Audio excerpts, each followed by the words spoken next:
తాజాగా కూరగాయలు తినాలని ప్రతి ఒక్కరికి ఉంటుంది. కానీ మార్కెట్కు వెళితే ఒక్కోసారి దొరుకుతాయో లేదో తెలీదు.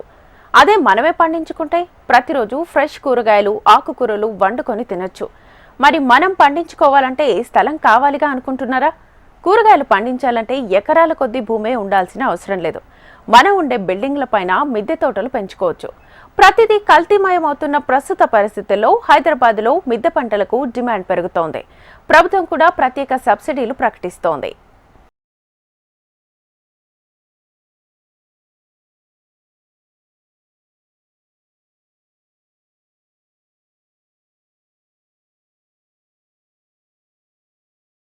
మిద్దె పంటల సంస్కృతి రాను రాను పెరిగిపోతోంది. ఒకప్పుడు ఒకటో అరో కనిపించేవి, కానీ నేడు గ్రేటర్ పరిధిలో చాలా బిల్డింగ్లపైన ఇలాంటి వాటిని ఏర్పాటు చేస్తున్నారు. రోజురోజుకు కూరగాయల రేట్లు విపరీతంగా పెరుగుతున్నాయి. మధ్యతరగతి ప్రజలకు శక్తికి మించిన భారంగా మారుతోంది. ఒక్కోసారి డబ్బు పెట్టినా తాజాగా వెజిటేబుల్స్ దొరుకుతాయనే గ్యారంటీయే లేదు. ఇష్టం లేకపోయినా అక్కడ ఉన్న వాటితోనే అడ్జస్ట్ కావాల్సి ఉంటుంది. ఈ ఇబ్బందులన్నింటికీ చెక్ పెట్టేందుకు మిద్దె తోటల వైపు ఆకర్షితులవుతున్నారు నగరవాసులు. కాస్త ఓపికతో మిద్దె తోటలు పెంచితే ఆరోగ్యానికి ఆరోగ్యం, డబ్బులకు డబ్బులు ఆదా చేసుకోవచ్చు అనుకుంటున్నారు వాళ్ళు.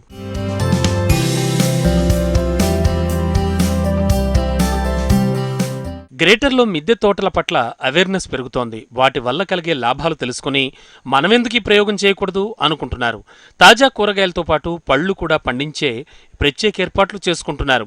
ఉద్యాన శాఖ ప్రత్యేక చొరవ తీసుకుని పెద్ద ఎత్తున మిద్దె పంటలను ప్రోత్సహిస్తోంది.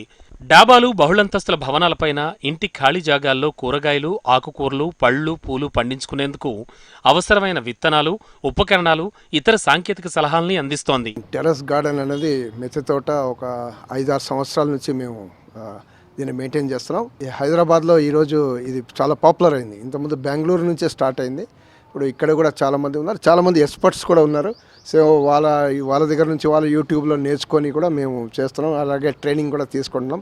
మా తోటలో వెజిటబుల్స్ అనేది కూరగాయలు అనేది పెంచుతున్నాం. ప్రధానంగా మన ఇంటి కూరగాయలు మనకు రోజు వరకు ఒక 5-6 రోజులు సరిపడ్డ కూరగాయలు మా ఇంటి నుంచి వస్తుంది. మేము బయట కొనేది లేదు.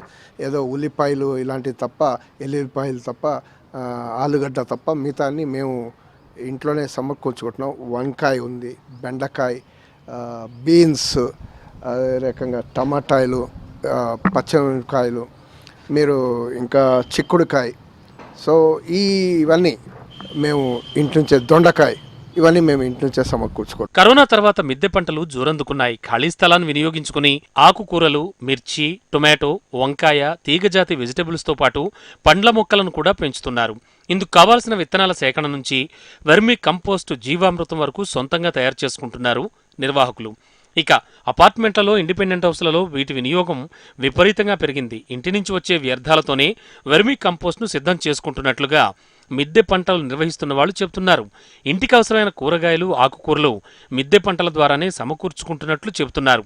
కొన్ని జాగ్రత్తలు తీసుకుంటే చక్కగా మిద్దె పంటను పెంచుకోవచ్చని చెబుతున్నారు కొంతమంది. ఈ ఎరువు చేయడానికి ఒక ప్రపోర్షన్ ఉందండి. ఏంటంటే టెర్రస్ గార్డెన్లో చాలా లైట్గా ఉండాలి, సాయిల్ చాలా లైట్గా ఉండే, హెవీగా మనం మట్టిని తీసుకొని చేయకూడదు. ఏంటంటే కింద బిల్డింగ్ కూడా పాడైపోతుంది. కాబట్టి ఎలా ఉంటుందంటే కాంపోస్ట్ అని ఉంటుంది. ఈ కాంపోస్ట్ అనేది 30%, కోకోపిట్ అని ఉంటుంది. అది కోకోపిట్ అనేది 30%, అదే రకంగా మీకు సాయిల్ అనేది 30%, 10% నీమ్ కేక్ అని ఉంటుంది, అంటే వేప సంబంధించిన పౌడర్. సో ఇది ప్రపోర్షన్ అండి, 100%. ఈ రకంగా సాయిల్ని తయారు చేసుకొని ఈ రకంగా కుండీల్లో అవి వేయాలి. దాని తర్వాత మొక్కలు మీరు బయటనే తెచ్చుకోవచ్చు ఒక్కోసారి, లేకపోతే మన విత్తనాలు తీసుకొని మనం ఇంట్లో అనేది పెట్టుకోవచ్చు. ఇక రోజు రోజుకు పెరుగుతోన్న జనాభాతో హైదరాబాద్లో కూరగాయల కొరత ఏర్పడుతోంది. ఫలితం విపరీతంగా రేట్లు పెంచేస్తున్నారు రిటైల్ వ్యాపారులు. దీంతో మిద్దె పంటలే బెటర్ అనుకుంటున్నారు నగరవాసులు. తద్వారా ఆరోగ్యానికి ఆరోగ్యం లభిస్తుండటంతో చాలా మంది ఇటువైపు దృష్టి సారిస్తున్నారు. ప్రభుత్వం మరింత ప్రోత్సాహకాలు అందిస్తే మిద్దె పంట వ్యాప్తి మరింత పెరుగుతుంది.